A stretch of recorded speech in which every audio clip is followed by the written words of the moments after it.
আসসালামু আলাইকুম রহমতুল্লাহি বারকাতু। তো আজকে ক্লাসে আপনাদেরকে যেটা আমি শিখাবো সেটা হচ্ছে নোক্তা, নোক্তার পরিচয়।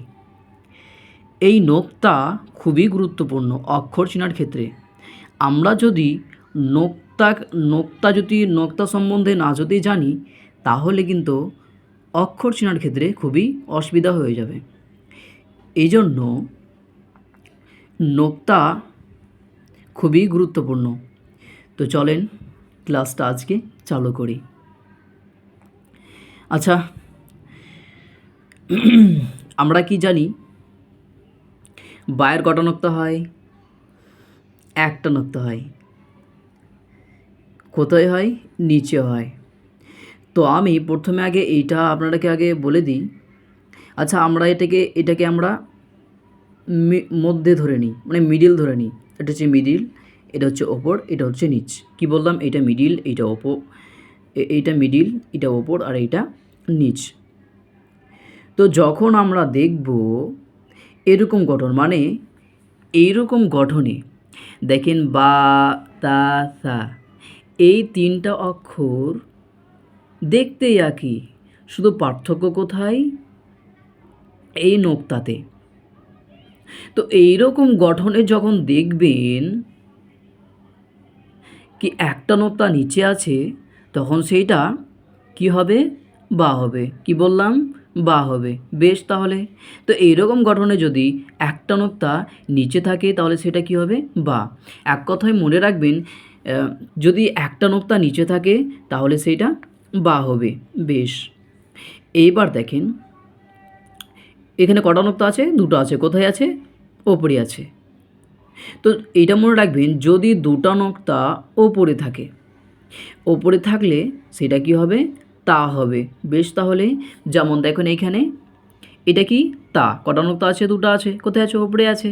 তো যখন দেখবেন এরকম গঠন, এইরকম গঠনে দুটো নোক্তা ওপরে আসবে, তখন কী হবে? সেইটা তা হবে। কিন্তু সবসময় এরকম গঠন আসবে না। যেমন এইখানেই দেখেন, এটাও একটা তা, এটাও একটা তা, কিন্তু এটার সাথে মিলছে কি? না, এটা একটা আলাদা, এটাও একটা আলাদা, মানে এর সাথে আলিফ লেগে আছে, এর সাথে আলিফ লাগে নেই। তো এইটাও আপনাকে চিনতে হবে। দেখেন এইখানেও দেখেন দুটো নোক্তা ওপরে আছে, তাহলে এটাও একটা তা, এটা একটা তা, এনে তা আলিফ, এইটা তা। তো এইগুলো আমরা পরে জানবো, এই তাগুলো আমরা পরে জানবো। তো আজ আমি যেটা এখন শেখাচ্ছি সেটা হচ্ছে নোক্তা। তো এটা কি বললাম? যদি এরকম গঠনে যদি দুটো নোক্তা ওপরে থাকে তাহলে কি হবে? তা হবে। যেমন এটা একটা তা। তাহলে বেশ, তাহলে এইখানে দেখেন আমি কি বললাম, কি যদি দুটো নোক্তা ওপরে থাকে তাহলে সেটা কী হবে? তা হবে। বেশ, আর সা একেবারে আলাদা হয় তিনটা নোক্তা। যদি তিনটা নোক্তা ওপরে থাকে তাহলে সেটা কি হবে? সা হবে। যেমন এইখানে দেখেন এটা হচ্ছে সা। কটা নোক্তা আছে? তিনটা নোক্তা আছে। কোথায় আছে? ওপরে আছে। তো এক কথায় মনে রাখবেন, যদি তিনটা নোক্তা ওপরে থাকে তাহলে সেইটা সা হবে। বেশ, তাহলে চলে যাই পরের অক্ষরে। এইটা দেখেন, এটা হচ্ছে নুন। কটা নোক্তা আছে? কটা নোক্তা আছে? একটা নোক্তা আছে। কোথায় আছে? ওপরে আছে। বেশ, তো মনে রাখবেন একটা নোক্তা যদি ওপরে থাকে তাহলে কি হবে? নুন হবে। যেমন এইখানে দেখেন এইটা একটা নুন। কটা নোক্তা আছে? একটা আছে, একটা আছে তো। এই জন্য এটা কি? নুন। বেশ, তারপরে চলে যাই। এটা কি? ইয়া। এটা কি? ইয়া। কটা নোক্তা আছে? দুটো আছে। কোথায় আছে? নিচে আছে। তাহলে এইটা কি? এইটা ইয়া, এইটাও ইয়া, এইটাও ইয়া।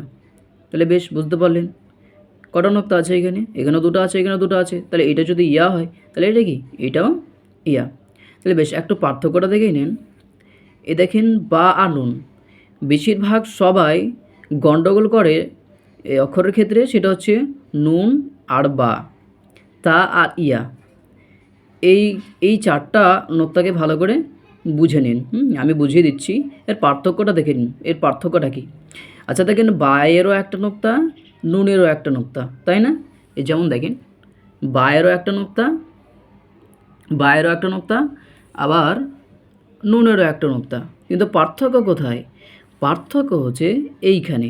দেখুন বায়ের নোক্তাটা কোথায় হচ্ছে? নিচে, আর নুনের নোক্তাটা কোথায়? ওপরে। তাহলে পার্থক্যটা হচ্ছে এইখানেই। যখন দেখবেন একটা নক্তা ওপরে আছে, এই যেমন এই একটা নক্তা ওপরে আছে, তখন কী হবে সেইটা নুন হবে। আর যদি একটা নক্তা নিচে থাকে তাহলে বা। তাহলে তো বেশ বোঝা গেল তাহলে বা কীভাবে চিনবেন আর নুন কীভাবে চিনবেন। বেশ, তারপরে চলে যাই তা আর ইয়া। তাহলে তা আর ইয়াকে আমরা চিনব কী করে? যদি দুটো নক্তা ওপরে থাকে, যদি দুটো নক্তা ওপরে থাকে তাহলে তা হবে, আর যদি দুটো নক্তা নিচে থাকে তাহলে ইয়া হবে।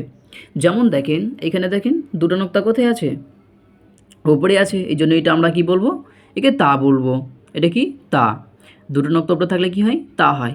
আর এইখানে দেখেন ইয়ার কোথায় আছে? দুটো নক্তা নিচে আছে, এই জন্য এটা কি? ইয়া।